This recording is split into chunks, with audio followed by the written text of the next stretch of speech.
Admiral James Reed stood on the observation deck of the Resilient, Earth's last surviving warship, as it drifted through the darkness of deep space. 50 years had passed since the fall of Earth, since the Galactic Council had declared humanity too dangerous to exist among the civilized species of the galaxy. Status report. Reed commanded, his weathered face illuminated by the soft blue glow of holographic displays. All systems nominal. Admiral, replied Lieutenant Anna Wilson. We remain undetected. Reed nodded solemnly. Humanity's reputation had preceded them into the stars. When Earth's first interstellar ships had encountered the Galactic Council, they had been met not with welcoming arms, but with suspicion and fear. The Council, composed of 23 species who had achieved peace through strict adherence to non-aggression, had been horrified by humanity's history of warfare.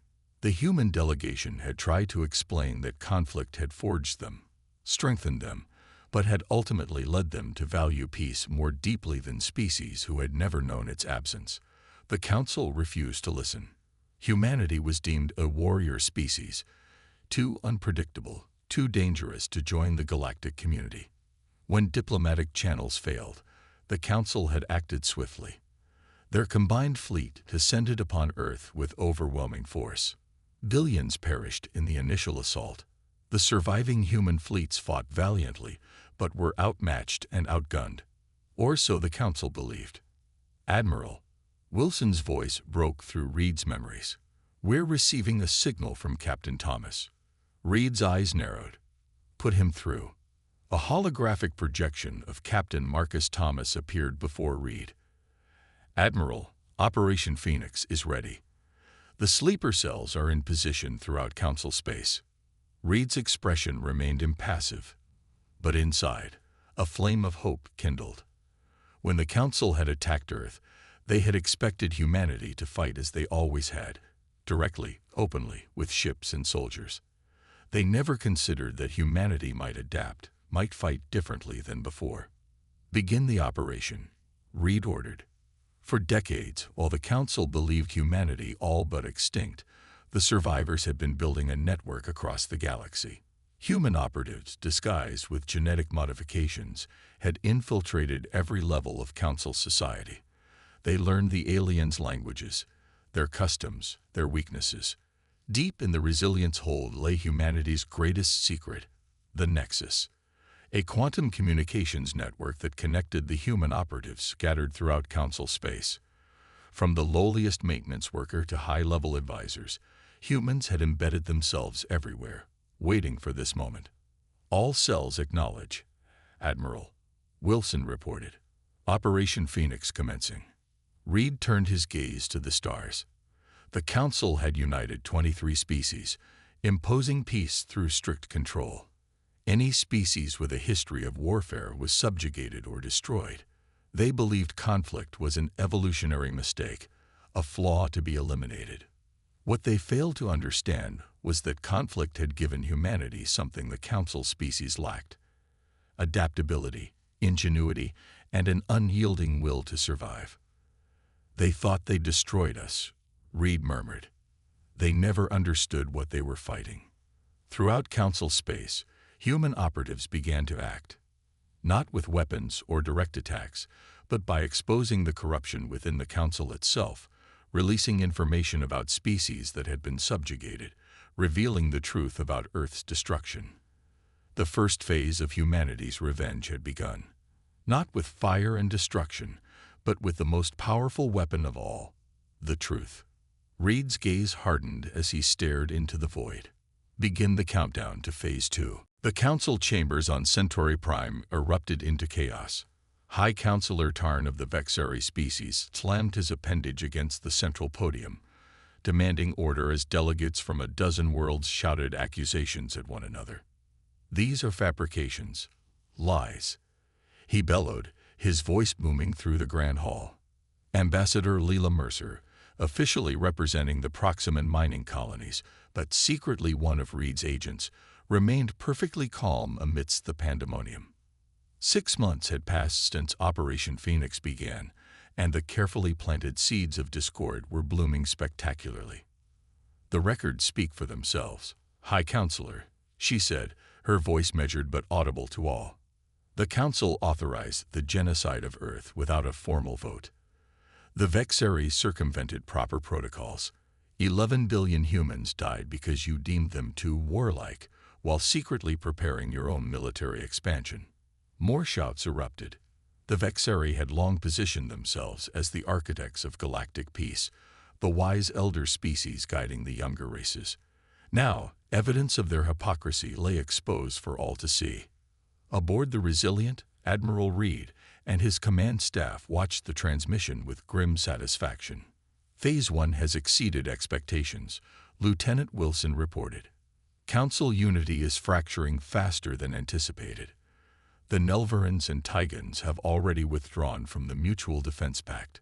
Reed nodded. And our sleeper colonies? Commander David Foster stepped forward. All 16 colonies report ready status. Admiral, the shipyards on Proxima B have completed the first fleet. They await your command. For 50 years, while the Council believed humanity reduced to a handful of fugitives, the survivors had been rebuilding. Hidden in asteroid belts, beneath the surfaces of uninhabited moons, in the shadow of gas giants, human colonies had taken root and flourished in secret. What of Project Prometheus? Reed asked. Foster's expression tightened. The prototypes are operational. Dr. Allen reports that field tests have exceeded all projections. Reed turned to the view screen, where the Council chambers continued their descent into chaos. The Prometheus technology represented humanity's ultimate insurance policy, a weapon system unlike anything the galaxy had seen. Not a planet killer or a fleet destroyer, but something far more subtle and effective. On Centauride Prime, Ambassador Mercer continued her calculated performance. The Council preaches peace while practicing subjugation. You fear humanity not because we were warlike, but because we would have exposed your lies. High Counselor Tarn's composure finally broke. Humans were dangerous. Their minds are wired for conflict. Given time, they would have destroyed everything we built. The chamber fell silent at this outburst, the first open admission of the Council's true motives. Mercer smiled thinly. Thank you, Counselor. I believe you've made my point. As she left the chambers, Mercer activated her neural implant, sending a coded message to the Resilient. Phase 1 complete. Recommend initiating Phase 2. Reed received the message and turned to his officers. Begin Phase 2. Activate all sleeper fleets. Throughout Council space, hidden human vessels powered up their engines. The shipyards of Proxima B launched their first battle group. On 17 worlds, human operatives moved to secure key facilities. The Council had made a fundamental error in their assessment of humanity. They saw humans' capacity for warfare as a flaw, never understanding that the same trait drove their greatest strengths: innovation, cooperation under pressure, and fierce loyalty to their own. They thought they were facing barbarians, Reed said quietly. They never understood they were facing survivors. Phase 2 had begun. Humanity would reclaim its place among the stars, not through conquest, but by dismantling the very foundation of the Council's power. The Vexari defense fleet over Iridium AX broke formation as the sensor officer detected multiple unknown signatures emerging from the nearby asteroid belt. High Commander Ziv ordered immediate battle stations, expecting pirate raiders or perhaps rebellious Nelvaran forces. What emerged instead sent shockwaves through the command deck. Sleek, black vessels bearing unmistakably human design philosophies, but incorporating technologies the Council had never seen. Impossible, Ziv whispered. Captain Robert Miller sat in the command chair of the Defiance, the flagship of humanity's first fleet. After 50 years of preparation, of building and planning in secret, the moment of revelation had arrived. Open a channel to the Vexari command vessel, Miller ordered. The communications officer nodded. Channel open, sir. Miller straightened in his chair. This is Captain Robert Miller of the Earth Reclamation Force. Your presence in this system violates the sovereignty of a human protectorate. You are ordered to withdraw immediately. On the Resilient, Admiral Reed and his command staff monitored the confrontation. Phase 2 was unfolding across 12 key systems simultaneously, strategic points that would fragment the Council's ability to respond cohesively. The Vexari are powering weapons, Lieutenant Wilson reported. Reed's expression remained impassive. As expected, let them fire first. The first Vexari energy barrage lanced across space toward the human vessels. What happened next would be reported throughout Council space within hours, triggering panic among military strategists galaxy-wide. The human ships didn't evade. Instead, the energy weapons simply dissipated against their hulls, absorbed by a field technology unlike anything the Council races had developed. Prometheus shields holding at 98%, Captain, reported Miller's tactical officer aboard the Defiance. They can't hurt us. Miller nodded. Return fire. Targeted systems only. The human fleet's response was surgical. Instead of destroying the Vexari vessels, precision strikes disabled their propulsion and weapons while leaving life support intact. Within minutes, the entire Vexari fleet hung helpless in space.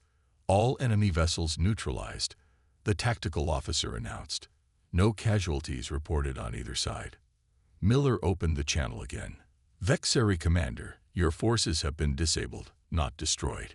This restraint is deliberate. We are not the barbarians you painted us to be. Transmit our terms to your Council. On planets throughout Council space, carefully orchestrated uprisings began. Not violent revolutions, but peaceful demonstrations led by species who had long suffered under Vexari dominance. Human operatives provided evidence of Council manipulation and corruption, turning public opinion against the governing body. Dr. Emma Allen, chief scientist of Project Prometheus, joined Admiral Reed on the Resilience command deck. The shield technology performed better than expected, she noted, studying the incoming data. Reed nodded. And the other applications? Ready when needed, Allen confirmed quietly. The true genius of Project Prometheus wasn't just defensive technology. During their decades of exile, human scientists had developed methods to selectively disrupt the quantum communications network that bound the Council together. Not to destroy it, but to reveal the secret directives and hidden agendas that flowed through it. Begin the information cascade, Reed ordered. Throughout Council space, secure databases suddenly became public. Citizens of 1,000 worlds gained access to the truth about their governance, about the real power structures that had controlled their lives. Phase 2 was proceeding as planned, Commander Foster reported. The Council's military response is fragmented and ineffective. Their command structure is collapsing. Reed turned to the view screen showing the Vexari fleet, disabled but intact. Humanity remembers what it means to show mercy, even to those who showed us none. The true power of humanity wasn't in destruction, but in something the Council had never understood: the ability to forgive, to rebuild, to create a better system from the ashes of the old. Prepare for Phase 3, Reed ordered. It's time to offer them a choice. The Grand Hall of Arbitration on Neutral Tellus Station hadn't been used in nearly 2 centuries.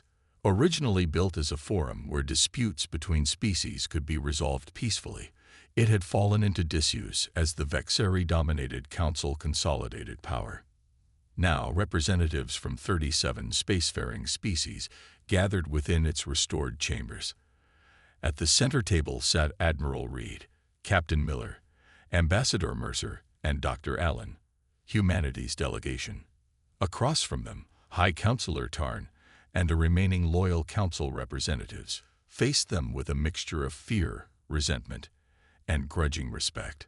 1 standard year had passed since the revelation of humanity's survival and the exposure of the Council's corruption. The galaxy stood at a crossroads. This gathering violates Council protocol, Tarn began, his voice lacking its former authority. The Council as you knew it no longer exists, Reed replied evenly. 17 member species have formally withdrawn. Another 11 have demanded reforms. We are here to discuss what comes next. Phase 3 of humanity's plan had never been about conquest. It had been about creating an opportunity for genuine change. Ambassador Kai of the Nelverans, one of the first species to break from the Council, spoke next. For centuries, we accepted Vexeri leadership, believing their claims of superior wisdom. We trusted them when they labeled humanity dangerous. We were complicit in Earth's destruction. The ambassador bowed deeply to the human delegation. The enormity of our collective crime cannot be overstated. Reed studied the gathering. Most species had not directly participated in Earth's destruction, but had stood by while it happened. Some, like the Nelverans, had even tried to advocate for dialogue but were overruled. Humanity does not seek revenge, Reed said, his voice carrying throughout the hall. We seek a new beginning. Not under human rule, nor under Vexari dominance, but a true confederation of equals. Dr. Allen activated a holographic display at the center of the hall, showing a complex network of interconnected nodes. This is our proposal, the Stellar Confederation. Each species maintains autonomy over their own worlds, but commits to principles of mutual defense, open information exchange, and peaceful resolution of disputes. Murmurs spread through the assembly as the delegates studied the proposal. And what of Earth? Asked a representative from the Taigan worlds. Will humanity reclaim its homeworld? A shadow passed over Reed's face. Earth remains uninhabitable after the Council's attack, but we have established 16 colony worlds and are prepared to share their locations as a gesture of trust. The revelation of multiple thriving human colonies sent another wave of whispers through the hall.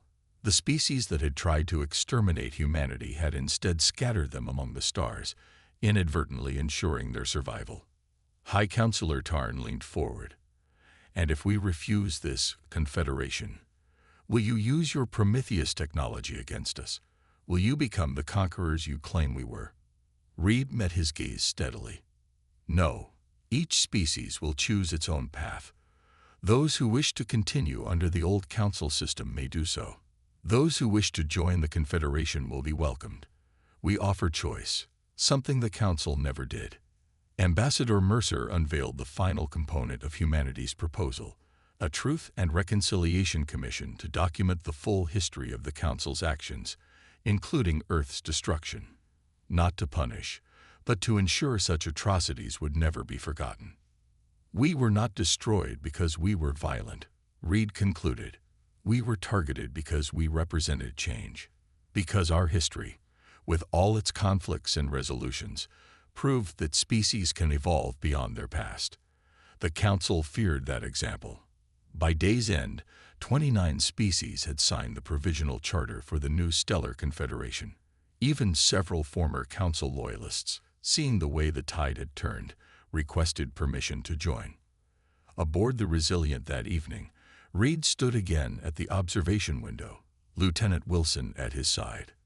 Phase 3 is complete, she said quietly, beyond our most optimistic projections. Reed nodded. Prepare for Phase 4, the hardest phase of all. Sir. Learning to trust again, Reed replied, his gaze fixed on the stars, and teaching others to trust us. 5 years into the formation of the Stellar Confederation, the memorial ceremony on New Terra drew representatives from 43 species. At its center stood a simple monument, a globe of original Earth stone recovered from the ruins, suspended in a field of light. Admiral Reed, now serving as humanity's representative on the Confederation Council, watched as delegates placed tokens of remembrance beneath the floating sphere. Each gesture represented an acknowledgement of the past and a commitment to a different future. Governor Mark Adams of New Terra approached Reed after the ceremony. The agricultural exchange program with the Nelverans has exceeded expectations, he reported. Their soil remediation techniques have increased crop yields by 40%. In exchange, our irrigation methods have helped them reclaim 3 arid regions on their homeworld. Reed nodded in satisfaction. Phase 4 of humanity's plan, genuine integration and cooperation, was proceeding well despite occasional setbacks. And the situation on Vexer Prime, he asked. Adams's expression grew more serious. Mixed results. The younger generation is increasingly open to Confederation ideals, but the old guard remains resistant. They've requested additional human teachers for their academies, though, which is a positive sign. The greatest challenge in rebuilding galactic society hadn't been technological or military, but psychological. Species that had been conditioned for centuries to fear conflict now had to learn that disagreement, when properly channeled, could drive positive change.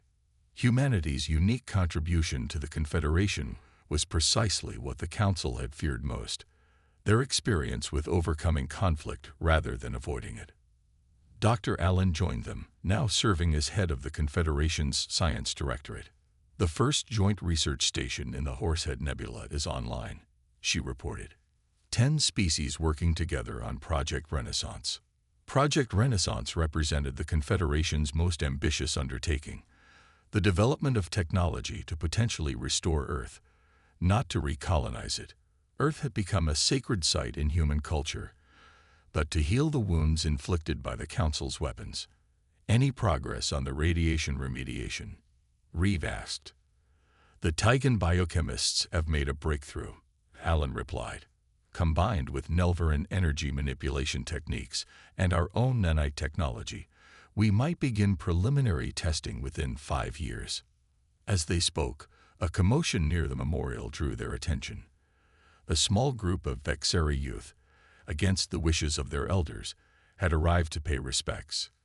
Their presence, the first official Vexeri acknowledgement of Earth's destruction, caused a momentary tension among the human attendees.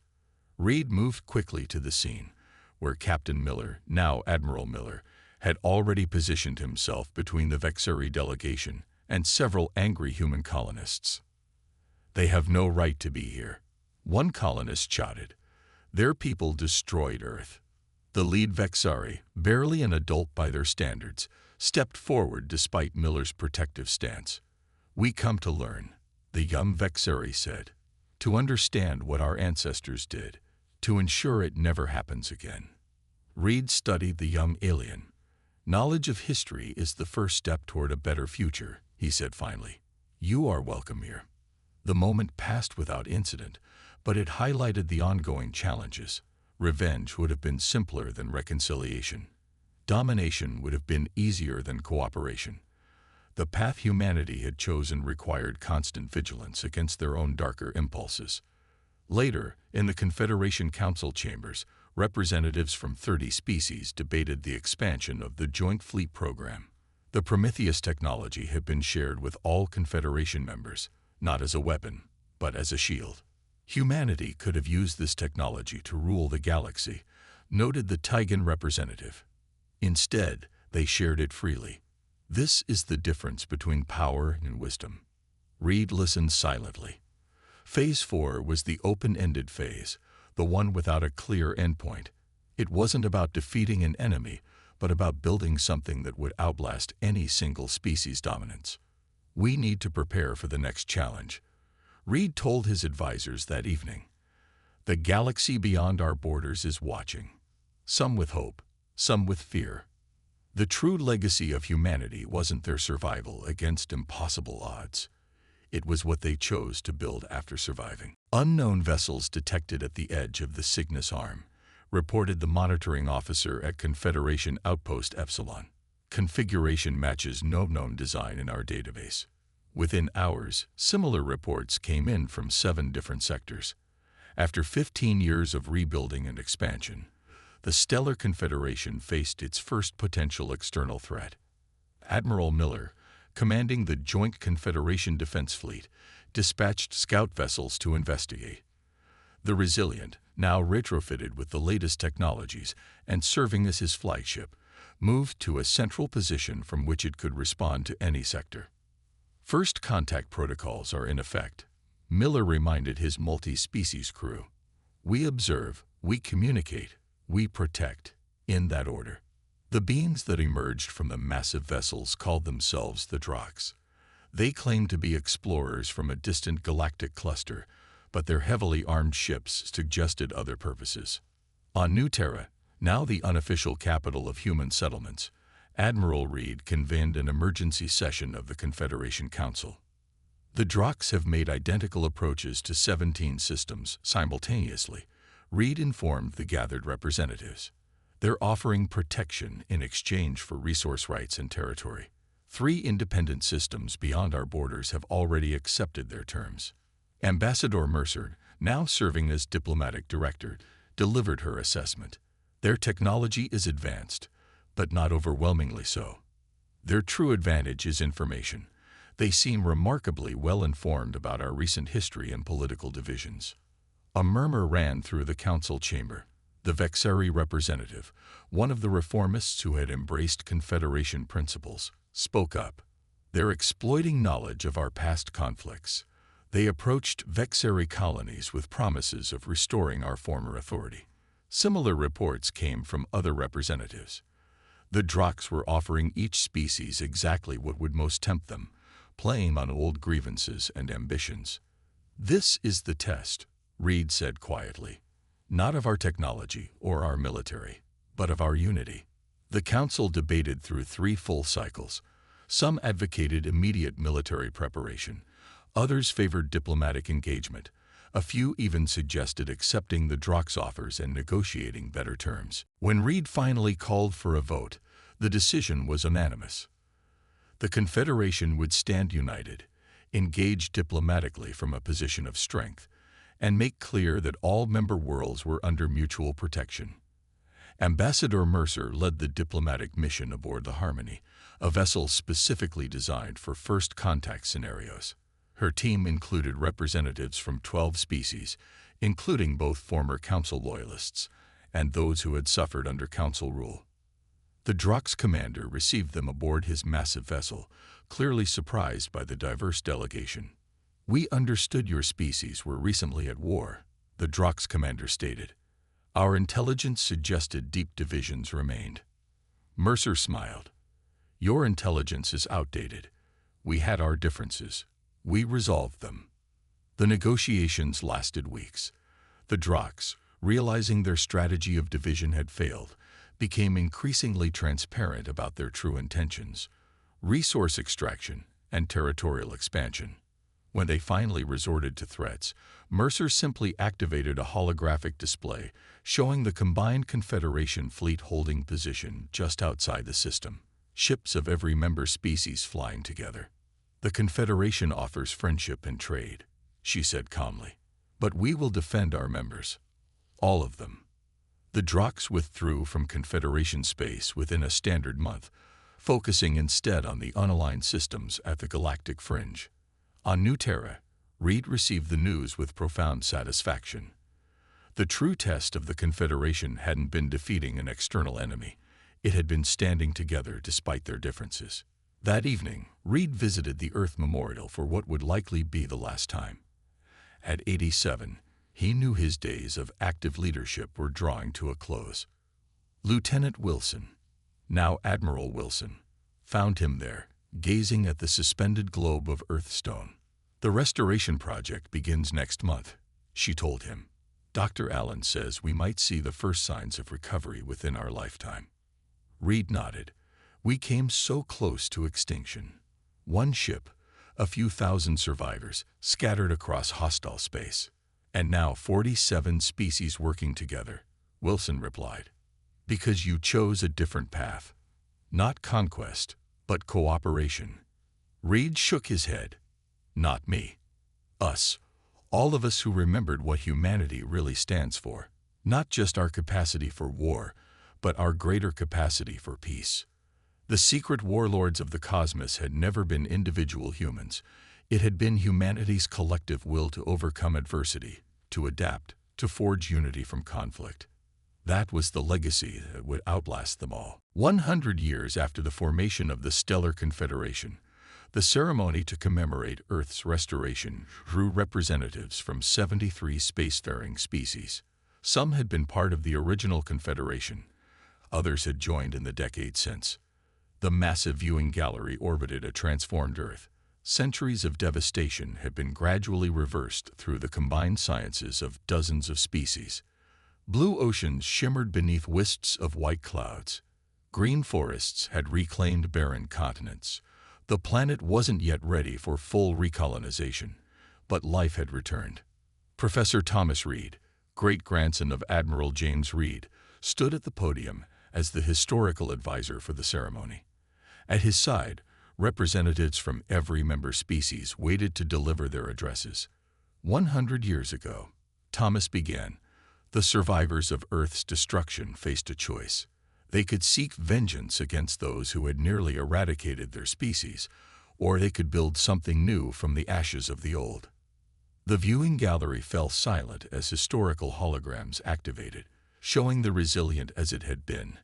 Admiral Reed and his officers planning their response to humanity's near extinction. The Council feared humanity because of our history of conflict, Thomas continued. They never understood that those same conflicts taught us the value of reconciliation, of finding common ground despite differences. In the century since its founding, the Confederation had faced numerous challenges. The Drox had been only the first external threat. There had been internal disputes as well, member species occasionally reverting to old patterns of thinking. Yet each crisis had ultimately strengthened rather than weakened the alliance. Earth was not restored by human hands alone, Thomas said, gesturing to the blue-green planet below. Every species in the Confederation contributed. Former enemies worked alongside former victims. Together, we accomplished what none could have done alone. The Vexari representative, descended from a family that had once supported Earth's destruction, stepped forward to place a ceremonial marker at the planet's North Pole, a monument acknowledging past wrongs and celebrating cooperation. In the century since the Confederation's founding, humanity had spread throughout the galaxy, not as conquerors but as partners.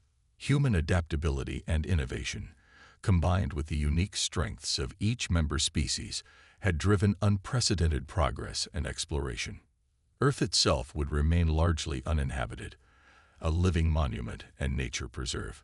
But its restoration symbolized something greater, the ability to heal wounds that had once seemed permanent. In the audience sat Maria Miller, Admiral Miller's granddaughter and captain of the new exploration vessel Horizon.